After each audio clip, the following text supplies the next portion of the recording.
Assalamualaikum warahmatullahi wabarakatuh.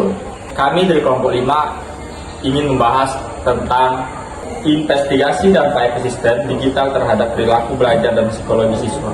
Saya M. Adelmana dengan NIM A1A225051. Saya Muhammad Rafa Arayan dengan NIM A1A2250084.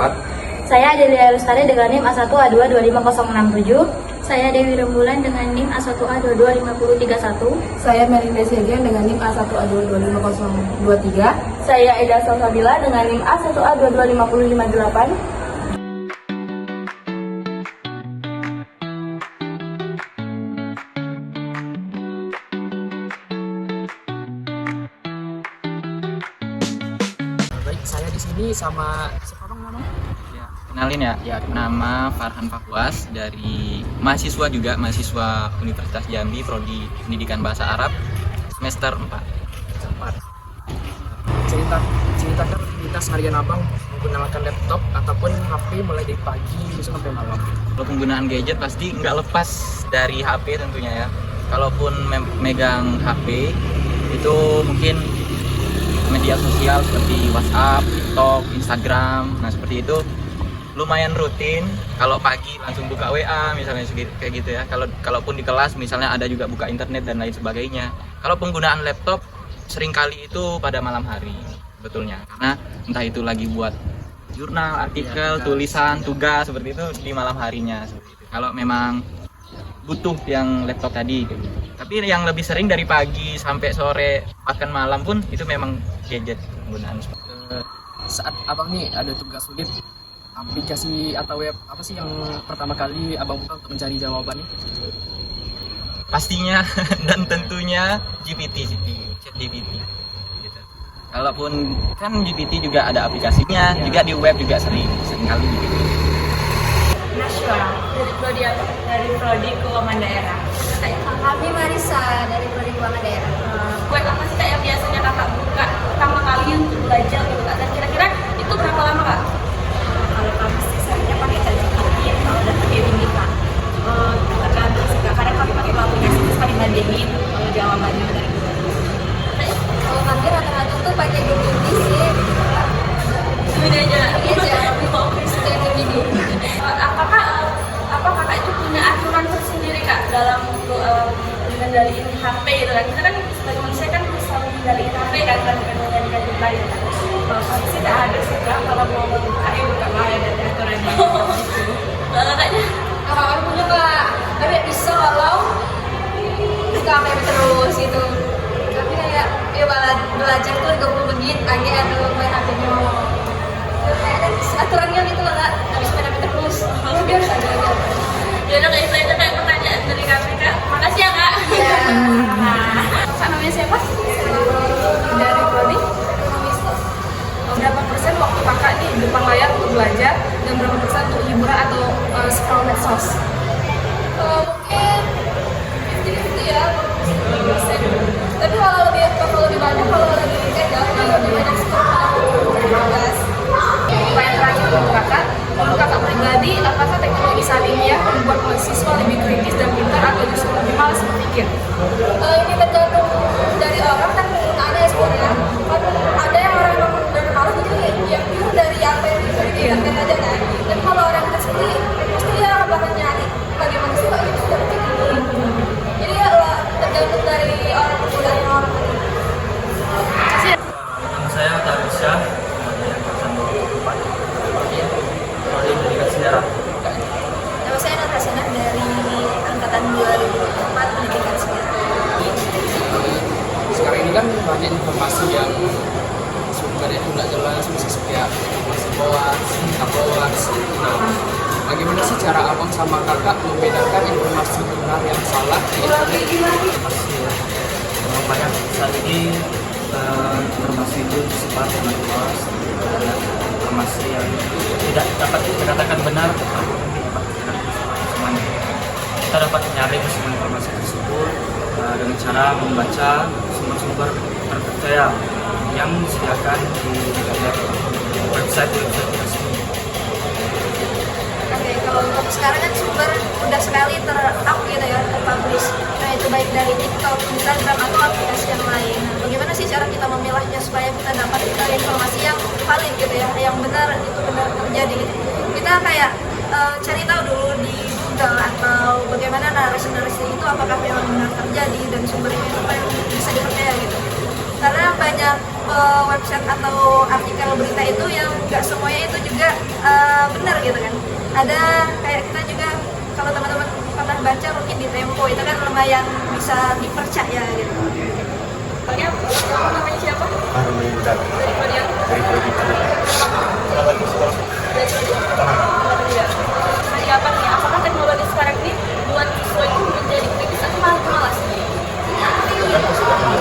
Dengan gimana tuh? Kalau digunakan untuk langsung copy paste atau mencari jawaban itu jadi lebih malas. Tapi kalau untuk super belajar itu jadi lebih kritis kan.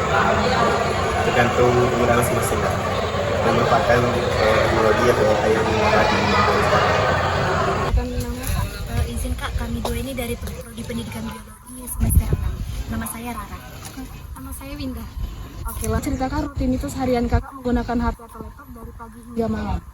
Nah, rutinitas untuk menggunakan handphone ataupun laptop itu kami gunakan setiap harinya Kak. Nah, di mana kami menggunakannya itu untuk kuliah dan mengerjakan semua tugas-tugas. Baik, kalau saya sendiri HP itu hampir 24 jam ya kita pegang atau 20 jam lah. Dari bangun itu biasanya saya pasti pegang HP. Biasanya untuk cek-cek jadwal kuliah. Terus kalau lagi di kampus itu biasanya dipakai juga untuk belajar atau mungkin sambil melihat-lihat PPT dari HP. Kalau laptop itu biasanya dipakai di rumah aja untuk kerjain tugas. Persen waktu kakak di depan layar untuk belajar atau berapa persen untuk hiburan atau medsos? Kalau untuk belajar kayaknya 20% Kak. Tapi kalau misalnya untuk liburan tuh 80%. Apa kakak punya aturan pribadi untuk membatasi main HP saat belajar? Seberapa disiplin yang kakak mematuhinya?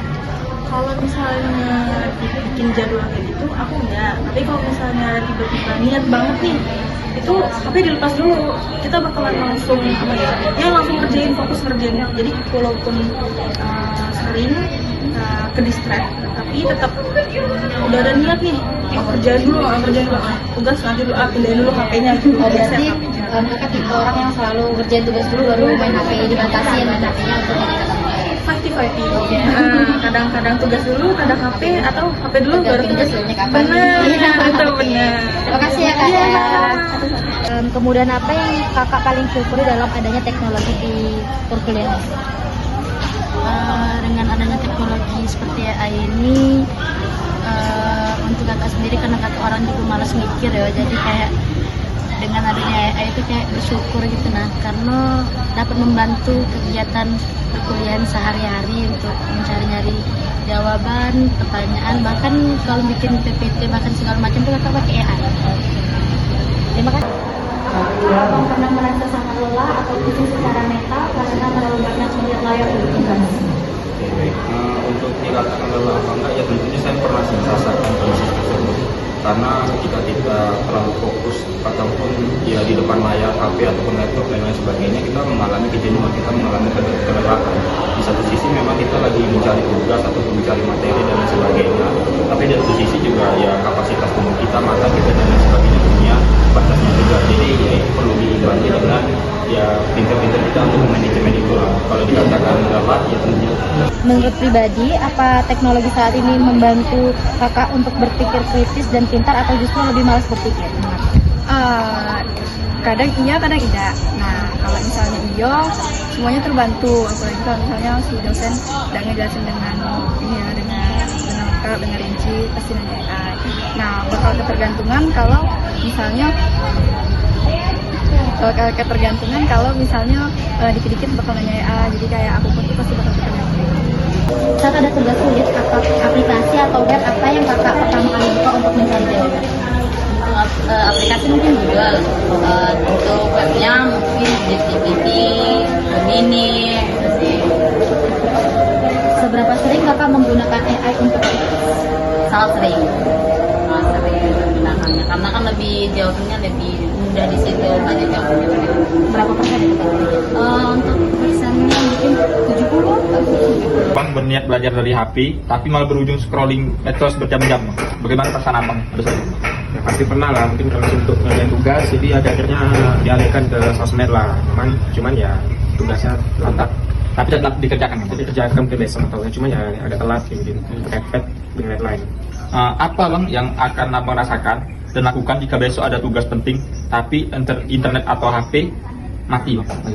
Atau mungkin pertama saya akan mencari referensinya di perpustakaan atau di buku atau pergi ke tempat teman yang ada sinyal atau HP-nya. Gitu dong. Jadi bang, untuk aplikasi atau web apa bang yang wajib abang buka setiap hari dan berapa lama durasinya kira-kira bang? Ini aplikasi untuk apa dulu nih, untuk akademisnya atau untuk medsosnya, untuk hiburan, kedua-duanya bang? Kalau untuk aplikasi media sosial itu biasanya Instagram itu durasinya palingan 3 jam 4 jaman lah dalam satu hari ya. Kalau untuk akademis itu seperlunya ya. Nggak bisa dipatokan ya bang? Nggak bisa dipatokan, tergantung, relatif dia. Bang, bagaimana bang cara abang membedakan informasi yang benar dan salah di internet? Kalau itu biasanya saya cari dulu kebenarannya itu dengan dari macam mana ya, sumber-sumber lain gitu kan. Pasti kalau berita itu kan tidak dari satu sumber, pasti banyak dari sumber-sumber lainnya. Dari situ sih saya cari dulu sumber-sumbernya, saya cocokkan. Nah dari situlah bisa kita ambil kesimpulan dari situ biasanya. Bang, terima kasih bang. Oke bang. Baik, sama bang siapa di sini bang? Partai Ada dari prodi apa bang? pendidikan sudah. Saat ada tugas yang sulit bang, aplikasi atau web apa yang pertama kali abang buka? Ada sangat sulit kalau sudah betul sekali ya andalan mahasiswa ChatGPT ya bang, kopas ya bang. Nah, pasti saya saya parafrase. Baik, digitalisasi pembelajaran menjadi fenomena yang sangat penting di era perkembangan teknologi saat ini. Pemanfaatan teknologi digital dalam proses belajar mengajar mampu memperluas akses pendidikan, memudahkan penyebaran informasi, serta meningkatkan efektivitas dan fleksibilitas pembelajaran. Melalui berbagai platform digital, peserta didik dapat memperoleh sumber belajar yang lebih beragam dan interaktif, sehingga mendukung peningkatan kualitas pendidikan serta kesiapan menghadapi tuntutan dunia yang semakin berbasis teknologi. Untuk mengetahui lebih lanjut mengenai fenomena digitalisasi pembelajaran, selanjutnya akan dilakukan wawancara dengan narasumber guna memperoleh informasi dan pandangan secara langsung terkait topik yang dibahas. Dampak disrupsi digital dalam pembelajaran, fenomena ini dapat dikaitkan dengan teori beban kognitif atau cognitive load theory. Kemudahan akses informasi melalui internet, media sosial, dan berbagai aplikasi memang membantu siswa memperoleh materi dengan cepat. Namun, banyak informasi yang masuk dalam waktu bersamaan juga dapat membuat kapasitas berpikir siswa menjadi penuh. Akibatnya, siswa lebih mudah berdistraksi, sulit berkonsentrasi, dan kurang optimal dalam memahami materi pembelajaran. Selain itu, disrupsi digital juga berhubungan dengan motivasi belajar siswa. Kehadiran teknologi dapat meningkatkan motivasi karena proses belajar menjadi lebih menarik dan interaktif dan mudah diakses. Akan tetapi teknologi juga menghadirkan berbagai hiburan seperti media sosial, game, dan konten digital. Kondisi ini dapat menyebabkan motivasi belajar menurun apabila siswa tidak mampu menempatkan teknologi sesuai dengan kebutuhan pembelajaran. Dari sudut pandang regulasi diri atau self-regular, disrupsi digital menuntut siswa untuk memiliki kemampuan mengatur diri yang lebih baik. Siswa perlu mengelola waktu, mengontrol penggunaan gawai, serta menentukan prioritas antara belajar dan hiburan. Siswa yang memiliki regulasi diri yang baik akan mampu memanfaatkan teknologi sebagai sarana belajar yang efektif. Sebaliknya, siswa yang kurang mampu mengendalikan diri cenderung lebih mudah terdistraksi hingga prestasi dan proses belajarnya dapat terganggu. Dengan demikian, keberhasilan pembelajaran di era digital tidak hanya tergantung pada teknologi, tetapi juga pada kemampuan siswa dalam mengelola penggunaan teknologi tersebut. Menurut kelompok kami, pandangan mengenai dampak teknologi terhadap mental dan nalar siswa bersifat konstruktif sekaligus destruktif. Teknologi dapat memberikan banyak manfaat, seperti memudahkan akses informasi, memperluas wawasan, dan membantu proses belajar menjadi lebih menarik. Namun, jika digunakan tepat pengawasan dan kontrol yang baik, teknologi juga dapat menurunkan kemampuan berpikir kritis, mengurangi konsentrasi, serta membuat siswa lebih bergantung pada informasi instan. Selain itu, penggunaan media sosial yang berlebihan dapat mempengaruhi kesehatan mental siswa, seperti menimbulkan kecemasan, stres, atau rasa kurang percaya diri akibat perbandingan sosial. Sebagai calon pendidik, solusi yang dapat dilakukan adalah mengarahkan siswa untuk menggunakan teknologi secara bijak dan bertanggung jawab. Guru tidak hanya mengajarkan materi pelajaran, tetapi juga membimbing siswa dalam memilih sumber informasi yang valid, mengembangkan kemampuan berpikir kritis, serta melatih pengelolaan waktu dalam menggunakan gawai. Pembelajaran berbasis diskusi, proyek, dan memecahkan masalah juga perlu diterapkan agar siswa tidak hanya menjadi konsumen informasi, tetapi juga mampu mengolah dan mengevaluasi informasi secara mandiri. Dengan demikian, teknologi dapat membantu menjadi alat yang mendukung perkembangan mental dan nalar siswa, bukan sebaliknya. Mungkin itu saja pembahasan dari kami. Kami akhiri. Wassalamualaikum warahmatullahi wabarakatuh.